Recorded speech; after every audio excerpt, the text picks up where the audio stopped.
My co-workers and I live in fear of winning a certain award. When my name came up this year, I could feel my stomach drop. And after what I saw, I understand why no one wants to be the nominee. Welcome to Ghast, where your worst nightmares come to life. My name is Bruce Smithers, and tonight we have 3 chilling tales that will make you question what you know about family, fate, and the unknown. I stared, mouth dry, heart pounding, at the message from my boss. That awful combination of words that my co-workers and I pray we never see. You're in the running for Employee of the Year. For him to send something so callous via email, that was just rubbing salt in the wound. My eyes glazed over the wall of text that followed. I didn't need to read the details. I'd cleaned enough of the prior winners off the walls and ceiling of the soundproofed break room to know exactly what the award entailed. After that initial, deep pang of fear faded, denial flooded in to take its place. I wasn't just hitting my sales quota, I was blowing it out of the damn water. Selling big-ticket items daily. I never forgot to place the stickers with my barcode on the products, either. So when my customers checked out and it was scanned at the register, the sales should have automatically been linked to my employee ID. We don't receive commission. There are other incentives to keep our sales up. I hadn't been watching the numbers because I knew I was making sales left and right. I would have never even dreamt that I was at risk. It was just a glitch with our computer system, I decided with a nervous laugh. It had to be. Something IT could probably sort out in no time. When I finally regained control of my legs, I wobbled to my manager's office. There was no miscalculation, he assured me. It was my employee ID that ranked at the bottom. The barcodes never lie, Graham. He didn't even bother making eye contact. I was circling the drain figuratively, and if I didn't get my shit together, literally, soon enough. I begged him to review the camera footage. I knew he'd be able to see me making all those sales. Don't worry, he added, with a smile vacant of anything remotely resembling happiness. One way or another, we all contribute to the success of our company. I suppose that by then he was long desensitized to the pleas of the desperate. As I left his office, I assured myself that this wasn't a death sentence. Not yet. I had another month until they recalculated our final standings before shit would get real.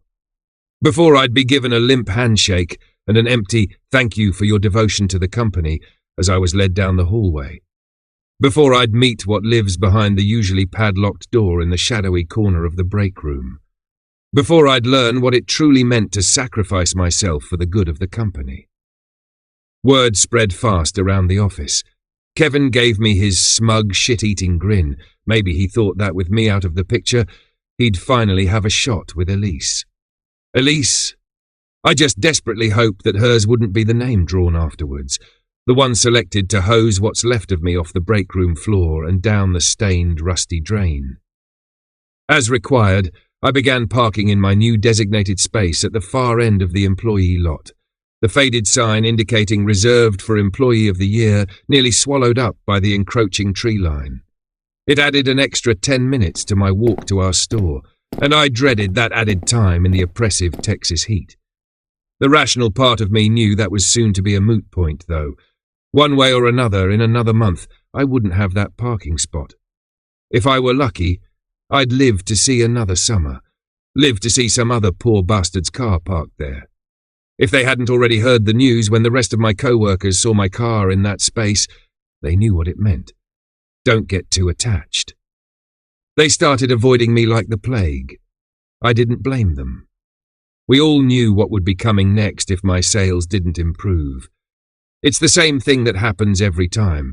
We'd gather for the mandatory meeting on the closing night of the fiscal year, all eyes on the sorry son of a bitch that had won, the room so quiet that you could hear their muffled sobs.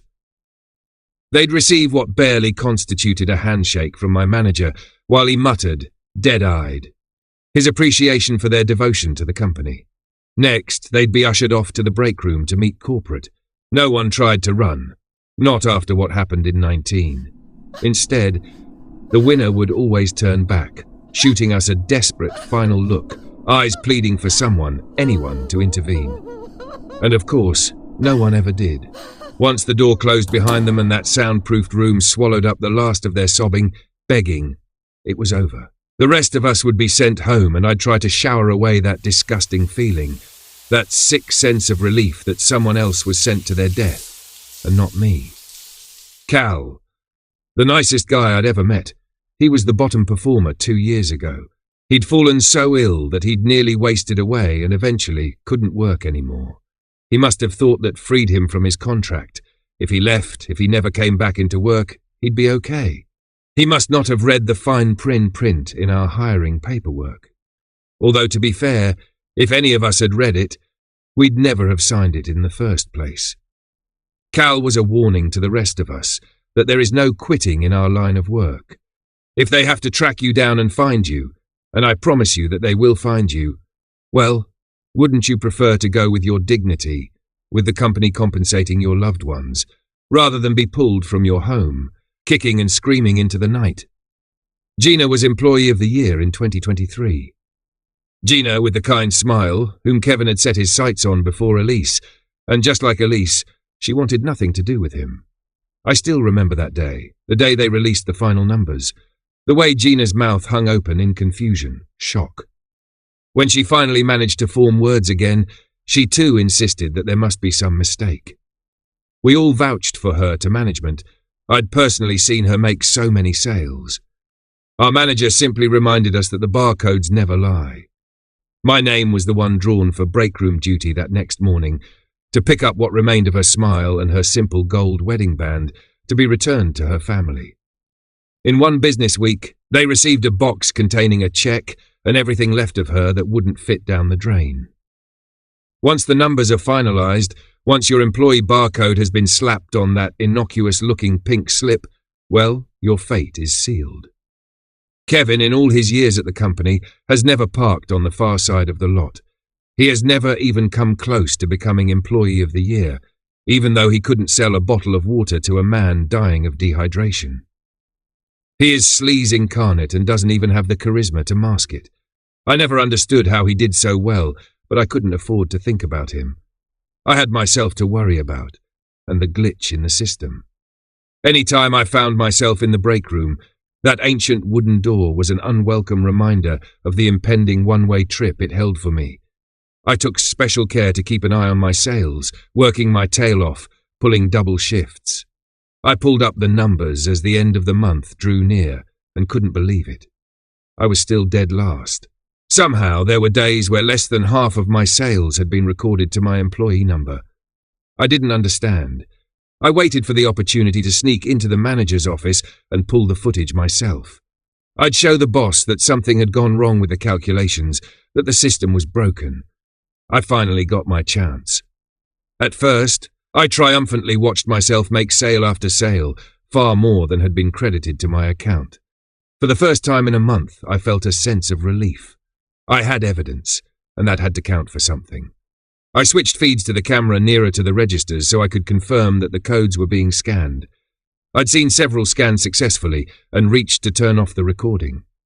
That's when I saw it. Saw him. Kevin. It was subtle. I didn't realize what he was doing at first until I recognized the pattern. Even then, I had to rewind and watch again for it to click. It happened for nearly half of my sales that day. I saw him intercepting the customers before they could check out, before I could get credit for my sales. And while he chatted them up, he discreetly slapped his employee barcode over my own.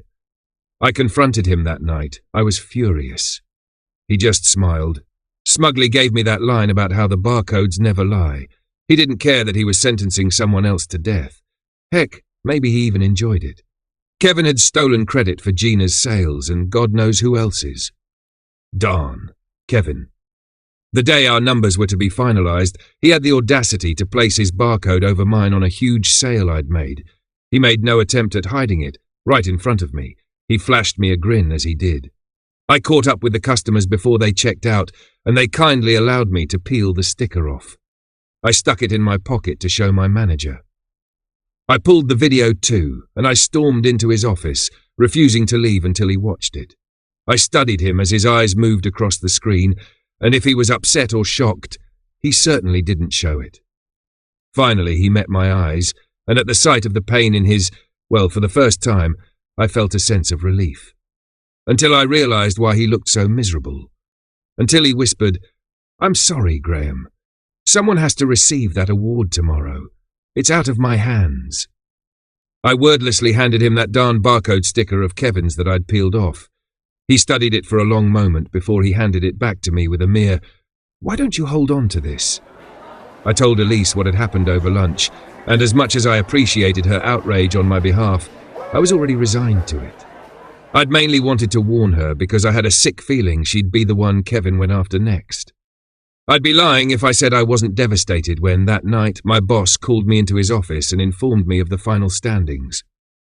Yeah, I knew it was coming, but I guess it's just human nature to hold on to denial, hope, until the bitter end. For what felt like an eternity, we stared at each other in silence. The presence of the pink slip of paper lying on the desk between us said more than enough. Finally, my eyes drifted down to the form. He'd already signed, but the space where my barcode, the series of vertical lines spelling out my death sentence, should have been placed was empty. I never knew how this part went, since it always took place behind closed doors. No one that ever filled out that form lived to tell the rest of us about it.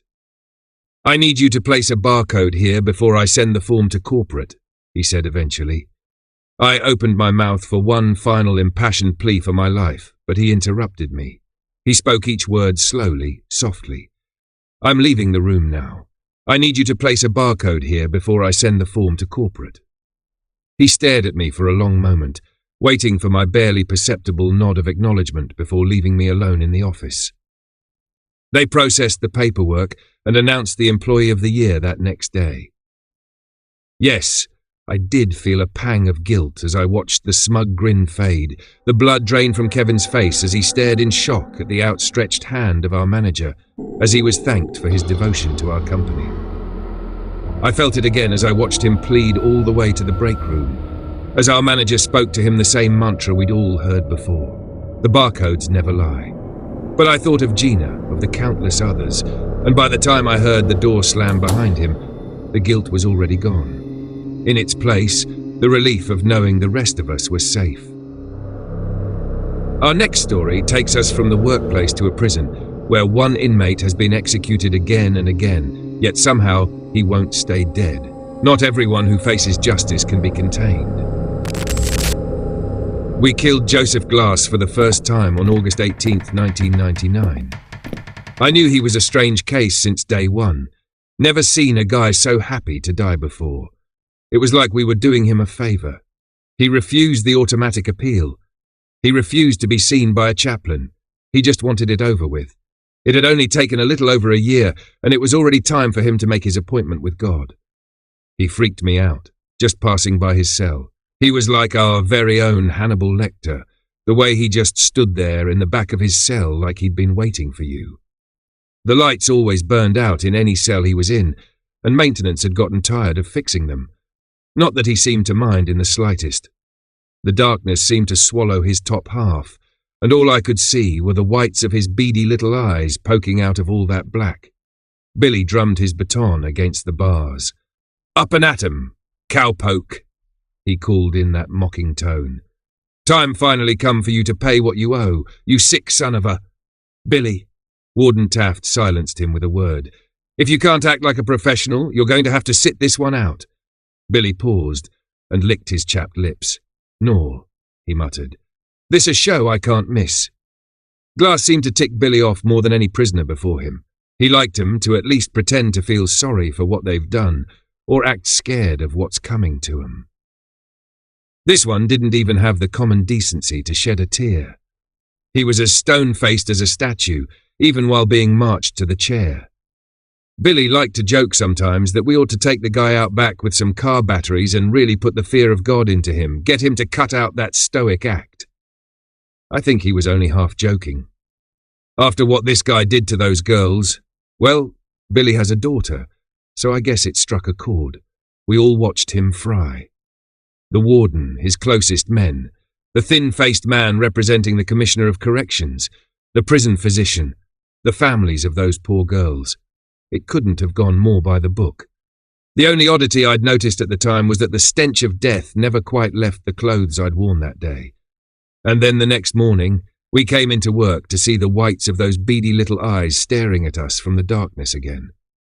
"Good morning, sirs," he said, just as he did every morning, in that airy, hoarse little voice.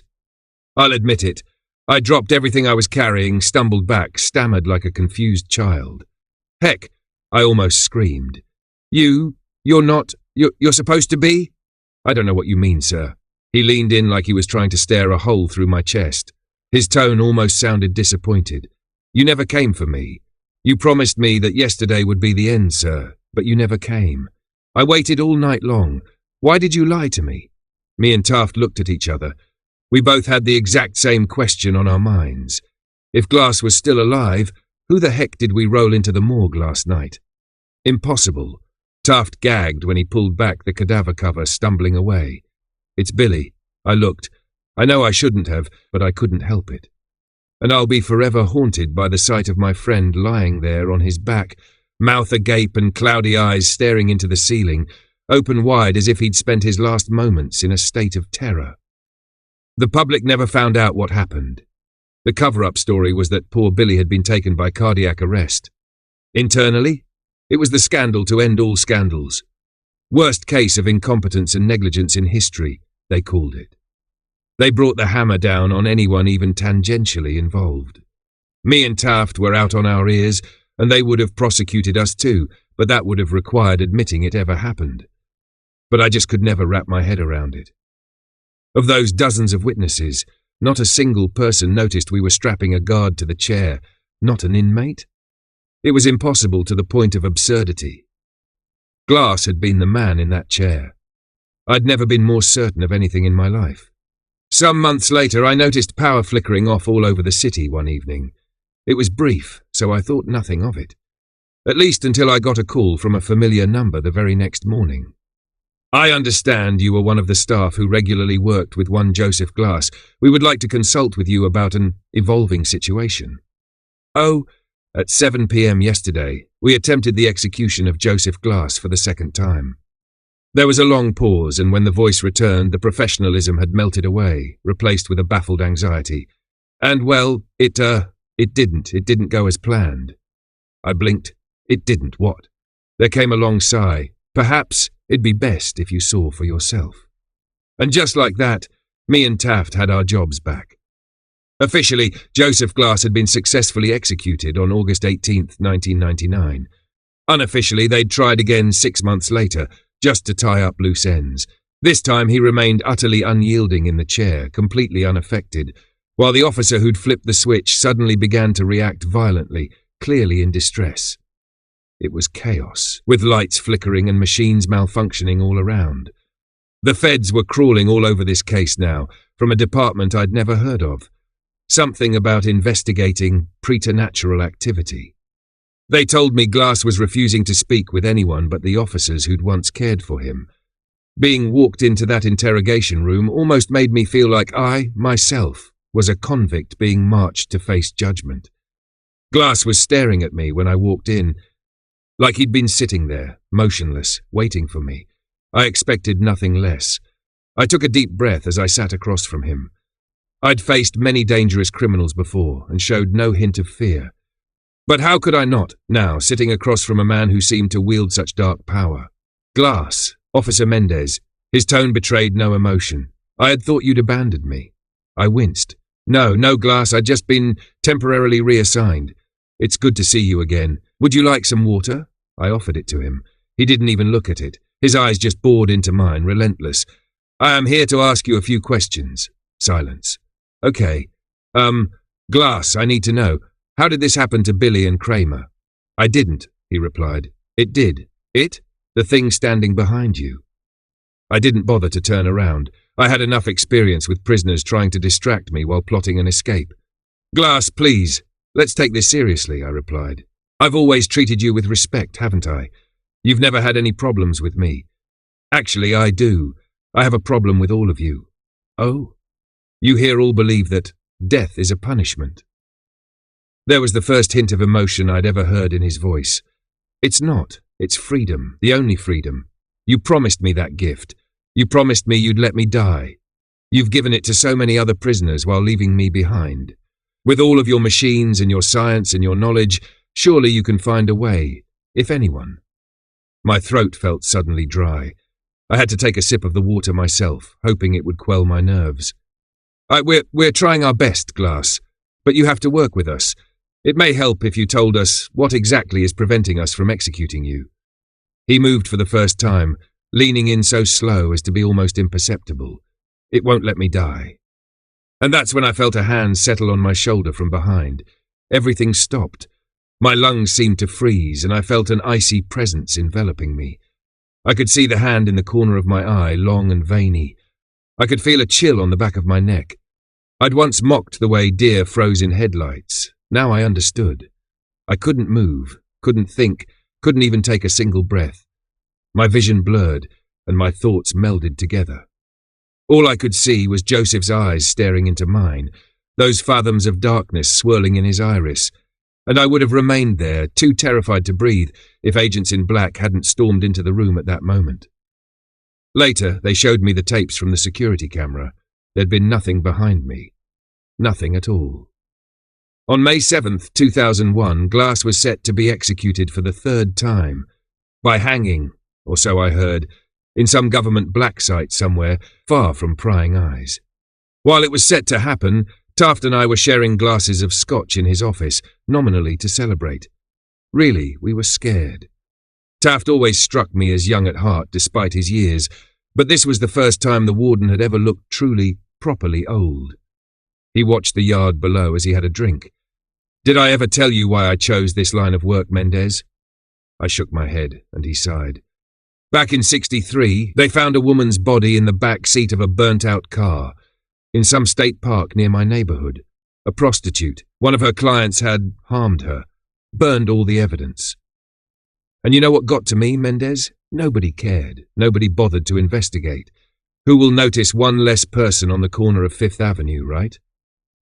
It didn't sit right with me. The way I see it, Mendez, every life matters, even the ones we try and cast aside.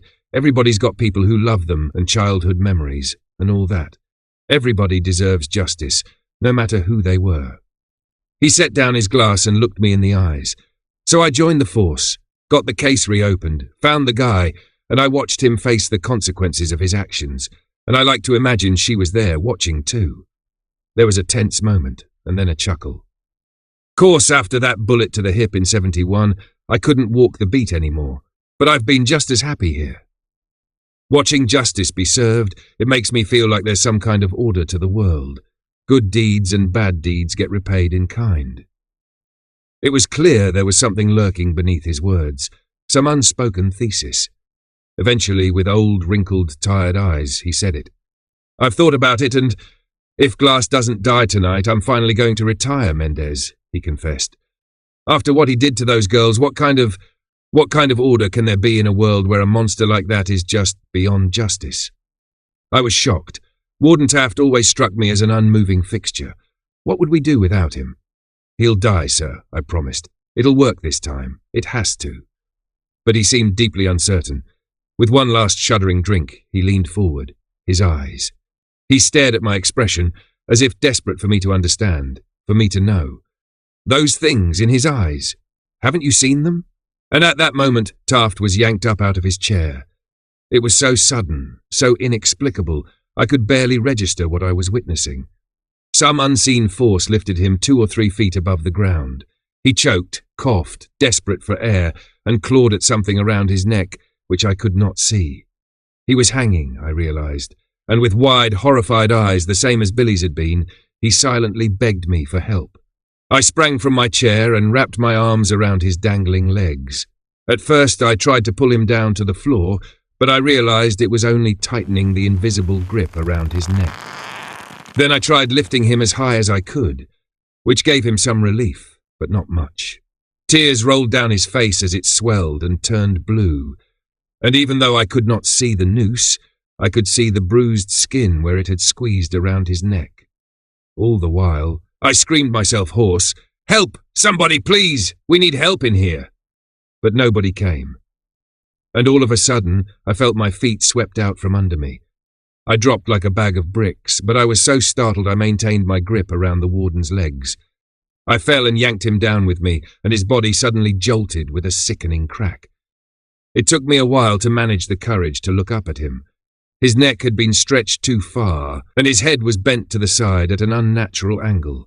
Eyes wide, a bloated tongue hanging from dry lips, and then whatever force had suspended him disappeared, and his body fell upon me while I screamed and screamed. I came bursting from his office to find my co-workers casually chatting and working just outside. Somehow, despite all my screaming and begging while Taft was in distress, none of them had heard a thing. I took a page from Taft. I wanted out. We were dealing with something unholy here, something whose tendrils could reach any distance, and my life, who knows, maybe even my soul, was at hazard. But the agents in sharp suits made one thing clear. If I refused to cooperate, I would make the perfect scapegoat for the death of Warden Taft. I was marched into the interrogation room to find a Joseph Glass who had abandoned all pretense of humanity. His eyes had darkened to a pure black. Or perhaps he had no eyes at all, only windows into some place of outer darkness. I was shaking as I sat in front of him, feeling more like a prisoner than he was. Mr. Glass. No reply. I shuddered, trying to focus on my little piece of paper to distract myself from the blackness of his eyes. I have some questions I'm supposed to ask you. Is that okay? Silence. I take a deep breath. How old are you, Glass? I thought it was just one of those basic questions. Conversation starters, really. I couldn't have prepared myself for his answer. I am old, child. His voice was nothing like I remembered. It was deep and low and rumbling, like there were multiple people speaking in unison, and all were equally ancient. Older than you could possibly know, older than this nation, and older even than the empire that once bore it. I had to fight the basic animal instinct to flee. Focus on the questions, I thought. Why did you do what you did to those girls? Just so I could feel something again, he whispered. Anything. Did you not feel the slightest bit of guilt? Remorse? You ask that? Of me? Me, who has watched empires rise and fall. He almost sounded amused. Does time feel remorse? For time has killed far more than I. But mankind is like the Hydra. All I've killed will be replaced by, essentially, identical stock and in greater numbers. And then they will die and be replaced. And so the cycle will continue forever. Did you expect me to pity them for being given the death I, myself, covet? Only the dead are given leave of the cycle. It is a blessing. And suddenly he stood from his chair as if he'd never been restrained at all. A blessing you promised me, Officer Mendez. I stared up at him in disbelief. What? How did you? But I couldn't even stammer a sentence out before he was upon me, crawling over the table with the eerie grace of a spider. These were no longer the imperceptible hints of emotions I'd come to expect. It was like a switch had been flipped. Tears streamed down his cheeks, snarling with genuine rage, hurt, betrayal. And beneath those black seas in his eyes, all the things that haunted the fathoms below were rising to the surface. You owe me a death. Make good on your word. Pay your debt. I cried out and recoiled from his every touch with disgust, but he was stronger than he looked. I couldn't worm my way out of his impossible grip. I won't! Get off of me, you sick bastard! Do it! Pay me what you owe! It was like 1,000 different voices screaming in my ear. Straining and weeping, I locked my hands around his neck and pressed my thumbs against his throat, trying to strangle him. But instead, I could just feel that grip upon my own neck, squeezing the life out of myself as my lungs burned for air. Yet I kept pressing harder and harder, as if hoping I might somehow break through whatever unholy force was protecting him. And then those terrible hands grasped my shoulders again, and I was paralyzed by a terror that could be called nothing but ancient and primal. Like the thing standing behind me was the same force that had kept my ancestors huddled terrified in their caves 100,000 years ago. And every one of those voices was crying out to me through my very blood, and it pulled me from my chair, threw me as though I were weightless, and the next thing I knew I was waking up in the infirmary. Once more, none of this was captured on the security camera. In the footage I just enter the room and have a seat, with strange, almost robotic movements. And then the both us just sit there staring at each other, without speaking, without moving, without blinking. For an hour, After this, Joseph Glass entered a catatonic state, and from then on refused to converse with even me. Now that my usefulness had ended, the agents discarded me like yesterday's trash. Don't even seem to care if I tell anybody. Who would believe me? I thought I'd gotten lucky, that my nightmare was over. I couldn't have been more wrong. Go sorting through any public records, and you won't find a single mention of the name Joseph Glass. They've hidden him away in a secret facility and erased every trace of him. You could say he's been made non-existent, if he could ever truly be considered a person. Yet, they continue to test every execution method available. I can't quite fathom why. Maybe it's for some twisted research. I can only imagine that the military would love to discover how to create soldiers as unkillable as Glass, but they're not the ones facing the fallout. On June 3, 2005, they attempted a firing squad. I know this because I was out with my wife on our second honeymoon, slow dancing by the lake at night to our favourite song, when I felt a strange wetness on my chest. I looked down to see her eyes, dull and lifeless, and her body riddled with wounds from bullets that made no sound. On December 23, 2012, they tried lethal injection. That day I learned that my son's car had wrapped around a tree. The coroners were baffled to discover he was already dead before the crash, his blood poisoned with lethal substances. It's been years since I isolated myself from everyone I knew, retreating to a cabin in the woods, yet the shadow of death lingers around me. Just a couple of years ago, I came across a news report about my nephew. He had been found completely drained of blood with no signs of a struggle. God knows what kind of dark methods they're using now.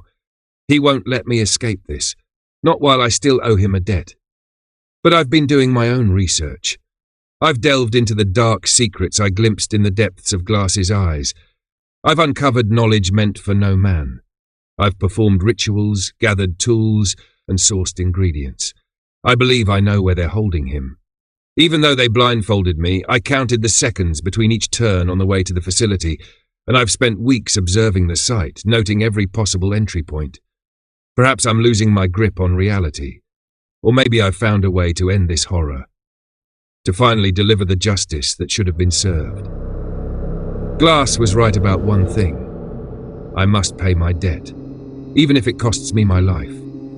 Our final story tonight is about a girl whose connection to her dead brother brought her to an unimaginable discovery. I was a sheltered kid.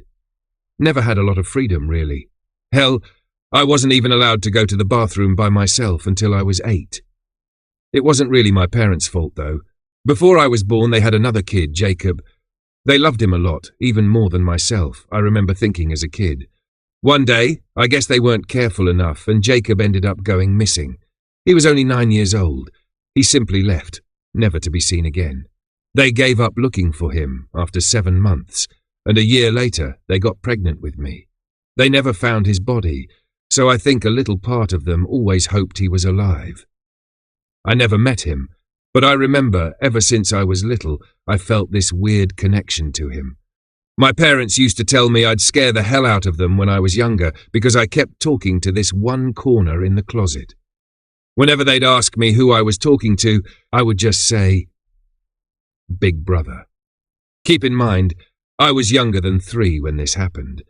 They hadn't told me about him, and there's no way I could have known otherwise. I do remember he was a part of my life.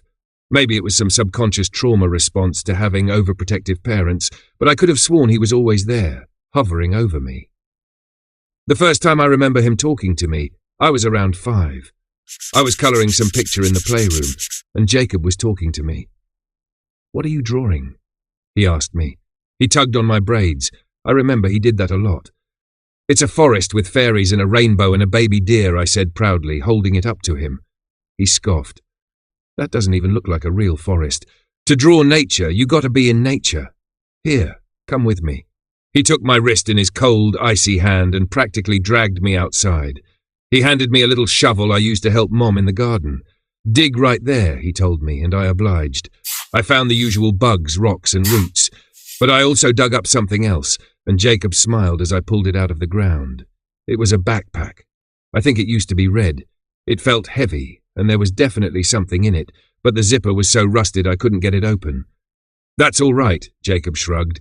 We'll get it later. Lily, I heard my mother's panicked voice call. Lily? She saw me outside, and Jacob quickly took the bag from me and pushed me away. Oh my goodness, don't run off like that alone. I wasn't alone, I protested, looking back to see nothing. Jacob had disappeared. My mom dragged me back inside by the collar of my dress and put me in my room. Do not leave here. You mustn't go outside like that. Stay safe. I never really liked my bedroom. Something about it was just off, even to me as a little kid. I never felt entirely alone, and there was a certain amount of bad energy that I could just feel. I especially hated the closet. Whenever I would change clothes, I'd shut my eyes and fish around until I found something. I didn't care if it was ugly. I just wanted to get out of the closet as soon as I could. All of the energy in the room felt like it was smothering me in there. Suddenly, Jacob appeared behind me. I jumped. He looked where I had been staring, right at the closet. You're scared of that thing, huh, little sis? He asked, and I nodded shakily. He glanced at me, then back at the closet. Sometimes you need to face your fears. He very slowly paced toward the closet, then opened it in one swift movement. He motioned for me to come over. I, believing everything my big brother told me, inched toward him. Go in. I shut my eyes and stepped in, and to my surprise, he shut the door behind me, leaving me in the scary dark closet alone. I cried for him, but he didn't respond. I curled into a little ball and cried into my knees. The feeling of dread was overpowering me. I felt so alone. It was too quiet. Not a good, peaceful quiet. The kind of quiet that you can feel in your bones, like there was someone else in the closet with me, watching me. To comfort myself, I tapped on the closet walls. One section, I had noticed, sounded different than every other part of the wall, like it was hollow. I never liked that corner of the closet. It was the scariest part. Eventually, my mom called me down for dinner, and I worked up the courage to get up and open the door. Jacob wasn't there. Nobody was. That night, my parents told me to not speak about Jacob ever again. That stopped me for a while. I honestly don't remember a lot up until I was 8. I don't know if this was the first time I had spoken to him since the closet incident, but it's the most significant. This time, he took me to Dad's work computer and showed me all the fun games to play. But after a while, he told me to stop playing the silly games and start Googling things. Being a sheltered kid, I didn't even know what Google was. He told me to Google Jacob Holden. That's you, I remember saying. I clicked on the first article I found. Jacob Holden, aged 9, went missing from his Colorado home on March 12, 2003. He left without a trace, the only thing missing from his room being his school backpack.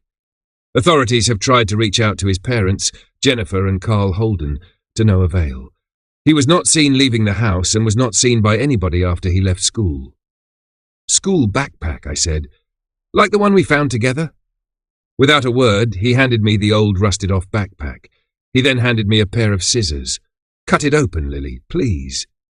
I obliged, and inside the backpack I had found years ago was everything. Jacob Holden passport, Jacob Holden birth certificate. Anything that could have identified him was in that bag. But why was it buried in our backyard? I began thinking about everything. Mom and Dad almost never let me outside alone. The backpack was buried outside with everything in it. Mom and Dad apparently never talked to the police, even though they had told me they searched for months. Jacob was never seen leaving the house. The hollow wall in my closet.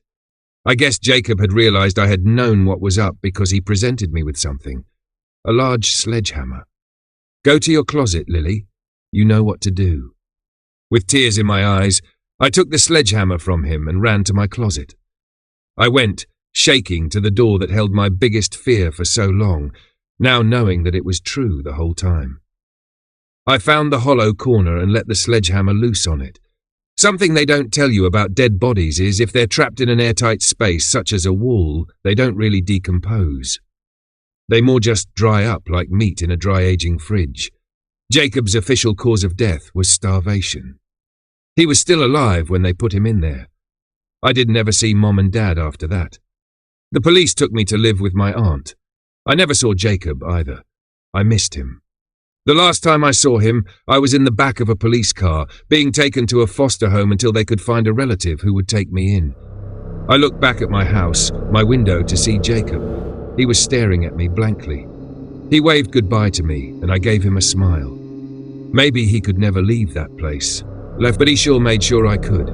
He was one hell of a big brother, after all. Tonight, we've heard 3 stories that remind us that life and death are sometimes more complicated than we think. From haunting awards to unbreakable spirits on death row, and finally, to the chilling connection between siblings across the divide.